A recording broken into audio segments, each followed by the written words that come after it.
মাননীয় মুখ্যমন্ত্রী ডক্টর হিমন্ত বিশ্ব শর্মা এটাকে স্যাংশন করে দিয়েছেন আর আজকে যা শিলান্যাস হবে কাজ শুরু হবে।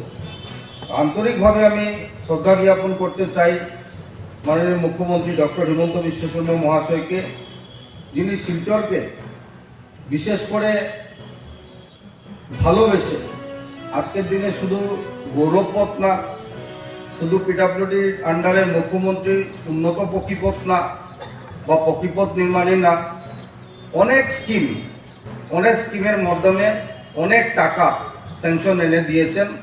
সেটা অত্যন্ত সৌভাগ্যের। আর আপনারা জানলে খুশি হবেন যে মুখ্যমন্ত্রী একটি নতুন আঁচনি শুরু করেছিলেন, সেটা নগরিয়া পথ নির্মাণ আঁচনি।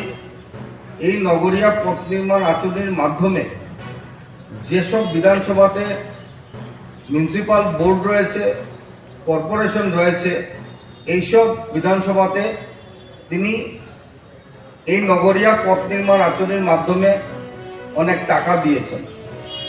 আর আমরা অত্যন্ত সৌভাগ্যবান যে আমি প্রথম অবস্থায় ওনাকে বলেছিলাম, যেহেতু আমরা কর্পোরেশনের উন্নতি হয়েছে, এই কর্পোরেশনের উন্নতিকরণ হওয়ার জন্য শিলচরের অনেক কাজ বাকি রয়েছে, যে কাজগুলো করা প্রয়োজন। তো নগরিয়া পথ নির্মাণ আঁচনির মাধ্যমে যদি আমাদেরকে কিছু টাকা দেওয়া যায় ভালো হয়। এই কথা উনি মনে রেখে শিলচরকে সর্বোচ্চ 48 কোটি টাকা দিয়েছিলেন।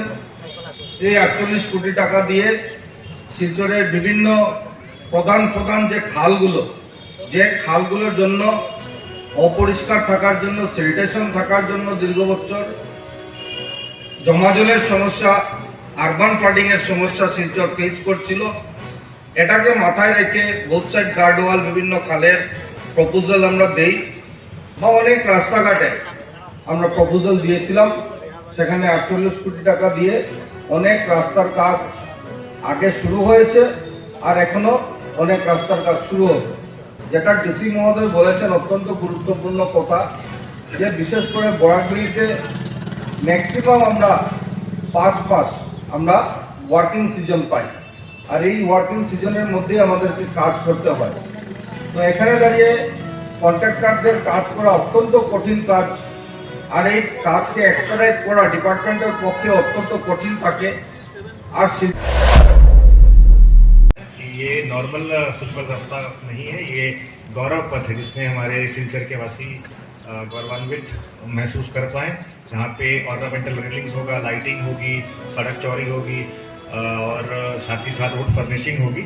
तो इन सब कार्यों में आप लोकल नागरिक प्रशासन का सहयोग दें, कॉन्ट्रैक्टर का सहयोग दें और डिपार्टमेंट को जो भी एडमिनिस्ट्रेशन से सहयोग चाहिए, डिमार्केशन में चाहिए, लॉ एंड ऑर्डर में चाहिए, पब्लिक ट्रैफिक मूवमेंट में चाहिए, उसके लिए हम उपस्थित हैं। और यही अनुरोध होगा कि बराक वैली में और पूरे असम में ही वर्किंग सीजन छोटा होता है, 4-5 महीने का ही होता है। तो दिन रात में काम करना पड़ेगा और इसी वर्किंग सीजन में ही दोनों काम खत्म हो, उसके लिए आप सभी से अनुरोध रहेगा। और इस स्कीम को रूपायन करने के लिए और प्रपोजल करने के और सैंक्शन कराने के लिए हमारे ऑनरेबल एमएलए और सरकार का मैं धन्यवाद देते हुए अपना भाषण समाप्त करता हूं।